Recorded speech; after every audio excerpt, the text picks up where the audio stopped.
Olá, amores, tudo bem? Então, hoje nós vamos falar sobre o assunto 12 da nossa apostila. E no assunto 12, nós vamos falar das figuras de sintaxe. Primeiramente, o que vem a ser figuras de sintaxe?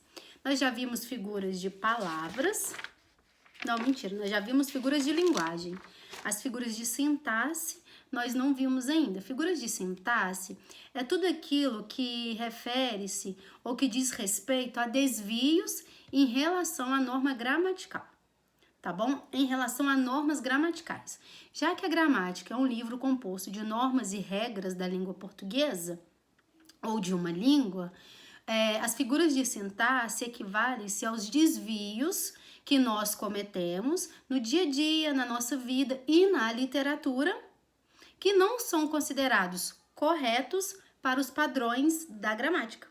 Então, as figuras de sintaxe, luz maldita, são esses desvios, tá bom? E aí, à medida que eu for explicando cada uma das figuras de sintaxe, vocês vão perceber que para a literatura faz sentido elas existirem, né? As figuras de sintaxe é uma explicação que se dá para determinados comportamentos de alguns autores, por assim dizer. Vamos falar então sobre a primeira figura de sintaxe. Eu oriento vocês, ao assistir essa aula, que esteja com o material de vocês e que abra na página 184, no assunto 12, para que vocês possam fazer as observações. Por quê? Porque a aula de hoje ela é muito teórica. Tudo que eu vou dizer está aqui. E aí vocês podem, assim como eu, tentar transcrever, né, marcar os pontos que vocês acham mais importantes, traduzir para a linguagem de vocês, de um modo que facilite os estudos de vocês, tá bom? Então vamos lá, A primeira figura de sintaxe a gente chama de assindeto. Assindeto, de acordo com a apostila, ocorre quando orações ou palavras que deveriam vir ligadas por conjunções aparecem justapostas ou são separadas por vírgula. Vocês vão perceber que hoje a nossa aula de literatura vai ficar parecendo uma aula de português. Por quê? Porque a gente vai falar exatamente das figuras de sintaxe e das regras gramaticais, dos desvios da gramática. Mas isso também é literatura, não existe língua portuguesa sem literatura ou uma coisa sem a outra, tá bom? Então vamos lá. O assindeto é quando assim as palavras elas deveriam ser conectadas, ou as orações, por uma conjunção.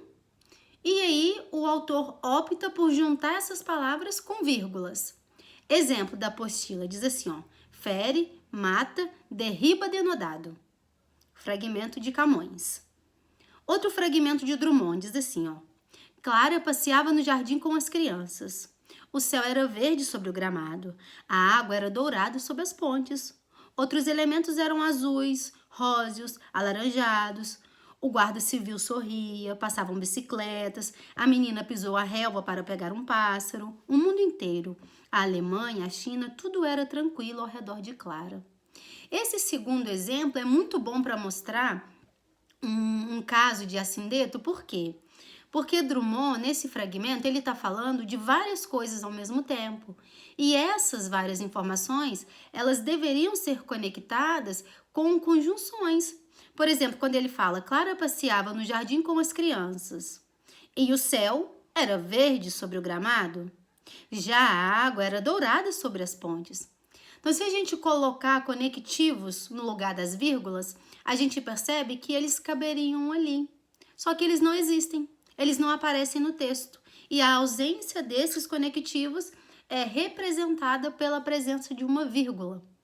A isso nós chamamos de assindeto. Tá bom? Próximo é uma elipse.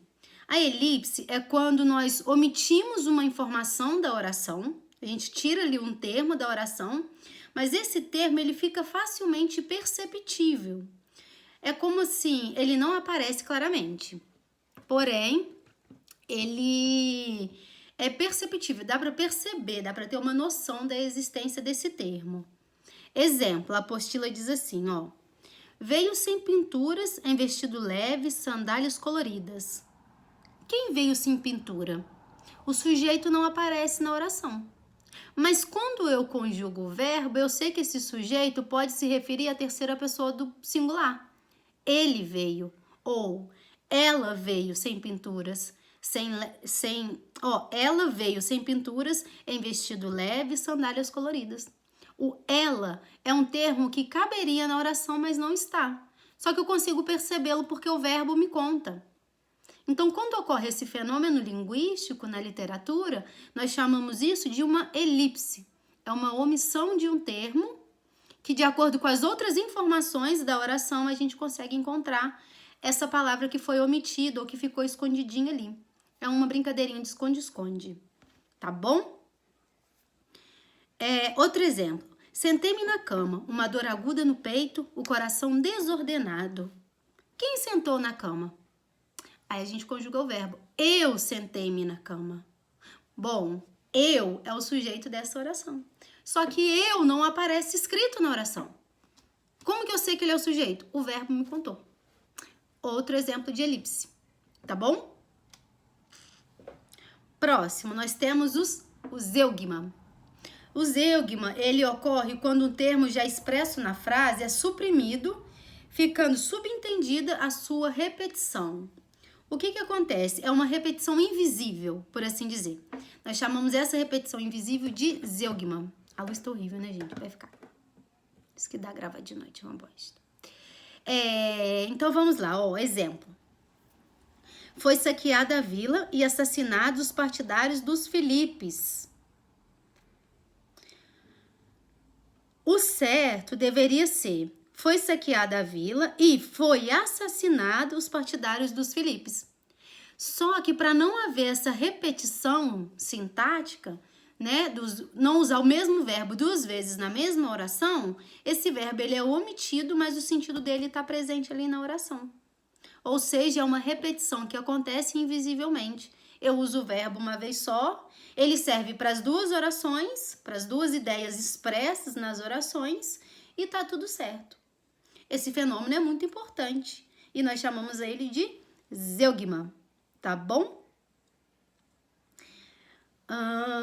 Outro, nós temos a anáfora. A anáfora já é uma repetição intencional. Quando a gente fala da figura de sintaxe anáfora, a gente fala daquela repetição no início da frase e essa repetição tá ali com uma intenção já proposital. Exemplo: eu quase não saio, eu quase não tenho amigo, eu quase não consigo ficar na cidade sem viver contrariado. Então, a repetição do eu nessa canção de Gilberto Gil é uma evidência, é uma repetição exagerada, né? Porque tá ali várias vezes, em vários versos, mas ela tem uma intenção. Trazer toda a atenção para o eu lírico, para a voz do poema ou para a voz da música do Gilberto Gil, tá bom? Então, a anáfora é a repetição de uma mesma palavra, de uma mesma expressão, sempre no início da frase ou da oração. Ok? Anáfora. Pleonasmo. Bom, pleonasmo a gente já sabe que é aquela repetição de ideias. Aí nós temos o pleonasmo literário e nós temos o pleonasmo vicioso. Vamos ver o exemplo de um e outro? O pleonasmo literário é quando usam palavras redundantes, repetidas, para reforçar uma ideia que já foi expressa no texto. Exemplo.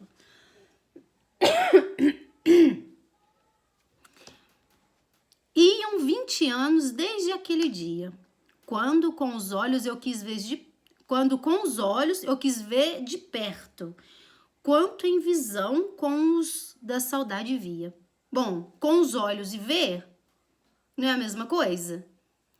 Na literatura, foram duas palavras diferentes que têm o mesmo sentido e empregadas para compor um sentido, tá bom? Essa repetição exagerada na literatura. Aí nós temos o pleonasmo que a gente fala de pleonasmo vicioso, é esse que a gente usa no dia a dia e a gente não dá conta, a gente não percebe.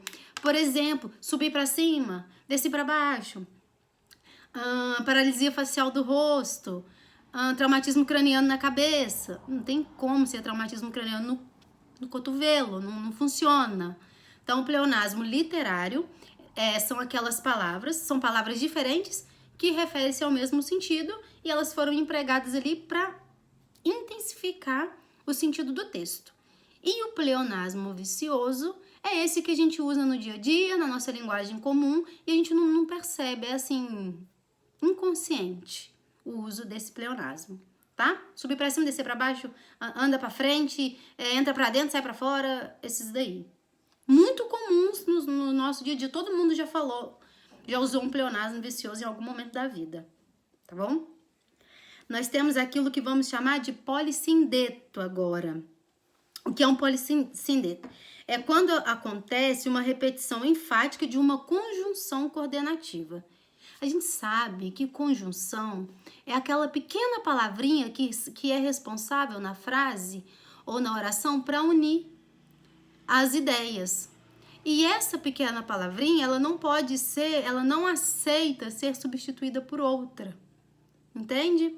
Então, quando a gente usa essa repetição dessa mesma palavrinha com o objetivo de intensificar ou de enfatizar a ideia, nós chamamos isso de polissindeto. Poli de várias vezes e sindeto de sentido. Exemplo: vão chegando as burguesinhas pobres e as criadas das burguesinhas ricas e as mulheres do povo e as lavadeiras da redondeza. O e aqui, ó, e as criadas, e as mulheres, e as lavadeiras, é um exemplo de polissindeto. Por quê? Nesse caso, caberia vírgulas e o e só no final para amarrar as ideias. Porém, o autor, Manuel Bandeira, optou pelo uso do e, repetidas vezes, dessa conjunção coordenativa, para enfatizar a ideia dele proposta no texto, tá bom? Polissindeto. Vamos continuar. Parararuru. Agora nós temos uma que chama anástrofe. Anástrofe ocorre quando há uma simples inversão de palavras vizinhas. São palavras próximas e elas vão se repetir, no entanto, em fatores invertidas na oração ou na frase. Exemplo: estou tão leve, tão leve estou que já nem sombra tenho. Ou, esse exemplo é o de Mário Quintana. E no outro exemplo é: estou tão leve, começa o mundo, enfim, pela ignorância. O mundo começa. Então, tão leve estou que já nem sombra tenho. E estou tão leve, começa o mundo, enfim, pela ignorância. Nós chamamos esses dois exemplos de anástrofe, por quê? Porque ali há uma inversão de palavras simples. O determinante está apresentado no lugar do determinado, tá bom? Exemplo: tão leve. Bom, é um determinante, é um fator no qual me encontro. E o que determina esse fator? Que já nem sombra tenho. No exemplo de Mário Quintana. No exemplo de Gregório de Matos, estou tão leve, é um determinante, certo? Estou assim, pronto. E o que determinou essa leveza? É o que vem depois. Começa o mundo, enfim, pela ignorância, o mundo começa. Na ordem gramatical, o correto seria o determinado vir e o determinante sequencial a ele. Então, como deveriam ser esses versos? Deveriam ser: nem sombra tenho, já estou tão leve. Ou começa o mundo começa, enfim, pela ignorância, estou leve. Deveria, gramaticalmente falando, serem colocados nessas posições. Mas a literatura tem licença poética. E para essa licença poética foi criada uma anástrofe, que permite essa simples inversão das palavras, que vai se complicar um pouquinho mais daqui para frente. Agora nós temos o hipérbato. O que é um hipérbato? Quando a gente aprende lá no 6º ano, sujeito, predicado, verbo, substantivo, essas coisas do português, a gente aprende os elementos essenciais de uma oração. Toda oração tem que ter sujeito, um verbo e uma ação expressa por esse verbo. Nessa ordem. Nós chamamos essa ordem de ordem direta. Quando qualquer um desses elementos foge à ordem, nós chamamos essa ordem de ordem inversa. essa inversão gramatical, que na gramática existe, na literatura é chamada de hipérbato. Querem ver exemplos? Diz assim, ó. Passeiam à tarde as belas na avenida. As belas, a gente sabe que é o sujeito da oração. Então, ele deveria vir lá no começo dela, não no final. Passeiam à tarde é o verbo. Passeiam é o verbo. Então, ele deveria vir depois do sujeito. O advérbio, que é o complemento do verbo, deveria vir por último. E a oração, ela se bagunçou ali. O sujeito saiu da sua posição, ele não tá vindo em primeira instância, ele vem lá atrás. E essa inversão permitida pela gramática, a literatura vai chamar de figura de sintaxe hipérbato, tá bom? Agora a gente tem uma outra que chama síncese. É difícil de pronunciar, não sei se vocês já ouviram essa palavra, essa expressão. E a síncese consiste em quê? É essa inversão, só que é essa inversão ainda mais bagunçada. Tão bagunçada, mas tão bagunçada, que chega até a alterar a questão do sentido, dificulta um pouco a compreensão. Querem ver um exemplo? Síncese de Camões, claro, né? Escritor lá dos antigos. Diz assim, ó. A grita se levanta ao céu da gente. A grita da gente se levanta ao céu. O outro fragmento de Alberto de Oliveira. Entre Vinhedo e Sebe corre uma ninfa, e ele no seu de faia, de ao pé do Alfeu, tarro escultado bebe. A gente para analisar essas duas estruturas frasais e a gente tem dificuldade de achar o sujeito. A gente não sabe qual a ação expressa pelo verbo. Se a gente não fizer uma leitura minuciosa, detalhada, a gente não consegue entender esses elementos e encontrar os elementos na oração ou na frase. Essa dificuldade, porque a inversão foi tão esparramada, bagunçada, aquele carnaval auê danado, que faz com que a compreensão fique um pouco mais dificultosa. Aí o leitor precisa dominar todas as regras gramaticais e conhecer o autor daquele maldito texto para conseguir, enfim, compreender alguma coisa.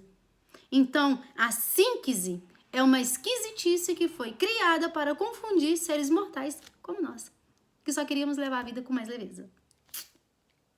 Quando eu tiver um animalzinho de estimação, outro vai chamar síncese. Agora temos um outro nome super estranho, chama hipálage. Hipálage, parece até marca de carro. O hipálage ocorre quando a inversão da posição do adjetivo. Quando o adjetivo ele vem colocado na frase numa posição oposta ao que a gramática propõe. Bom, se tem um adjetivo e ele caracteriza o sujeito, ele tem que vir colado no sujeito. Ordem da gramática. Na hipálage, o adjetivo sai dessa ordem. Exemplo, em cada olho, um grito castanho de ódio. Em cada olho castanho, um grito de ódio. É um fragmento do Dalton Trevisan. Bom, em cada olho, um grito castanho, a gente sabe que o castanho refere-se à cor dos olhos. Então, gramaticalmente, castanho deveria estar ali, ó, coladinho a palavra olho, porque ele está caracterizando esse substantivo. Porém, o que tem no meio dos dois? Um grito. Esse um grito separando o substantivo do adjetivo é o que faz com que a hipálage aconteça. Porque a inversão, o adjetivo saiu da ordem natural dele, deu uma passeada na frase, mas ele fez o seu papel e qualificou o substantivo, tá tudo certo. Para literatura. Tá bom? Hipálage é o nome dessa belezura. Agora nós temos o anacoluto. O anacoluto é quando acontece uma quebra de sentido entre uma oração e outra, ou entre uma frase e outra, e aí altera essa sequência lógica. Por exemplo, tem um fragmento de José Lins do Rego que diz assim, ó: essas empregadas de hoje, não se pode confiar nelas. Umas carabinas que guardava atrás do guarda-roupa, a gente brincava com elas de tão imprestáveis. O que uma coisa tem a ver com a outra? Nada. mas as duas informações estão assim juntinhas, uma perto da outra. Uma independe do sentido da outra, tá parecendo oração subordinada. Ou oração coordenada que resolveu casar, mas não deu certo. Essa dificuldade, isso nós chamamos de anacoluto. É quando várias informações são colocadas próximas umas às outras e essas informações elas têm um início e um fim para outra informação vir. E não necessariamente elas estabelecem uma relação de conexão ou de sentido uma com a outra. A isso chamamos de anacoluto. Quem usava muito anacoluto? Machado de Assis, Clarice Lispector. Eram dois adoráveis que amavam anacoluto, que era para confundir a gente mesmo, né? Por isso são leituras um pouco mais complicadas. Nós temos a silepse. A silepse é quando ocorre é quando a concordância ela não é feita como deveria. A gente sabe que existe a concordância verbal e a concordância nominal. Concordância verbal tem que concordar em gênero e número com o nome. Concordância verbal tem que concordar em pessoa e número também, certo? Quando há um desvio de uma coisa ou outra, quando não houve a concordância correta, nem com nome ou com verbo, nós chamamos isso de uma silepse. E tem vários tipos de silepse. Nós temos a silepse de gênero. Exemplo, o animal é tão bacana, mas também não é nenhum banana. Bacana. O animal. Bom, animal é masculino, ok? É tão bacana, mas não é nenhum banana. Qual a discordância gramatical presente nessa oração? É que quando a gente se refere ao animal, que é um sujeito masculino, entende-se que toda descrição que vier sobre ele vão vir de adjetivos ou de outras palavras também masculinas. Porém, as palavras que referem-se a ele são femininas. Bacana é uma palavra feminina. Banana é uma palavra feminina. E essas duas palavras referem-se ao animal, que é uma palavra masculina. Então, nesse caso, a silepse de gênero aconteceu. O masculino não concordou com o feminino e fazer o quê? Literatura deixa isso acontecer. Outro exemplo.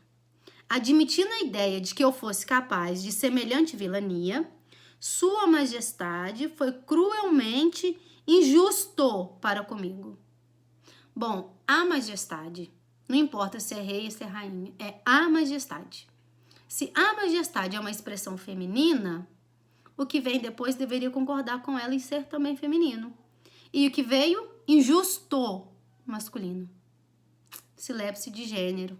Não concordou com o gênero. Então é isso. A silepse de número é quando não concorda com o singular ou plural.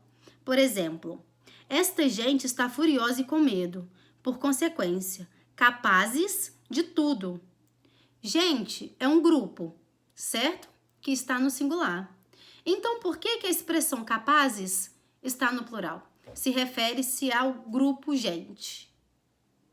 Não existe plural de gente, não existe gentes, então nada que se refira à expressão gente pode vir no plural, concordam? Então, quando acontece essa quebra gramatical de número, singular e plural, chamamos de silepse de número. E agora a silepse de pessoa. Diz assim, ó, todos somos brasileiros. O sujeito deveria ser nós, certo? E aí, ele deve concordar com tudo que vier depois. Então, deveria ser nós todos somos brasileiros.